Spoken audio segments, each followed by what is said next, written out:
Many people have heard of Sigmund Freud, who was one of the founding fathers of psychoanalysis.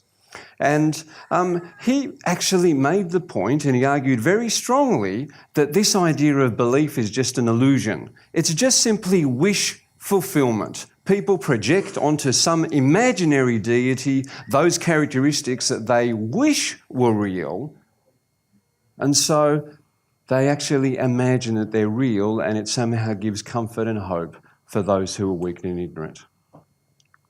And this is an idea that's been picked up by many, and many skeptics look at this and say, well, hey, look, maybe belief is something which isn't real, but it's just something which is imagined.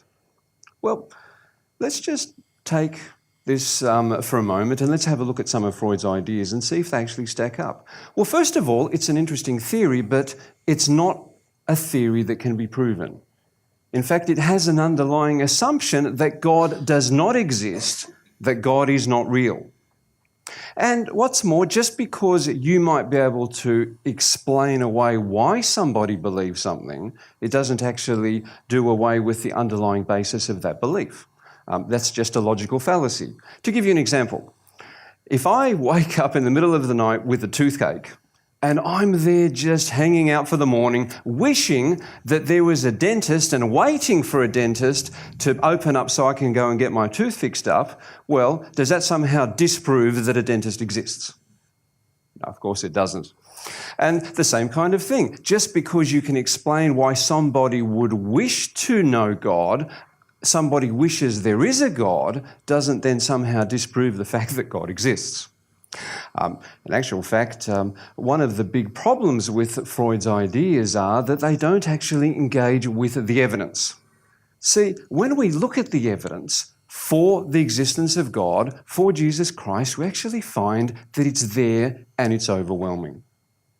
When we consider the origin of the universe, when we consider the existence of right and wrong, of morality, we look at design, the intricate design, not only in the macro part of the universe, but also at the smallest microscopic level. When we look at DNA with its 3 billion parts and its intricate design, we see the fingerprints of God all over it. We look at consciousness, the whole idea that an individual person can have memory, they can have planning, they can have intentionality. They are purposeful in their ideas and movements. These all point to a higher power. Jesus Christ himself, when we consider his teaching, the absolute morality of it, the high degree of teaching that even skeptics alike, even the critics, will look at it and say that it is some of the wisest and the best of writing that there is that is in existence in totality. To help you understand God's Word in a whole new way, go to goodnewsunlimited.com.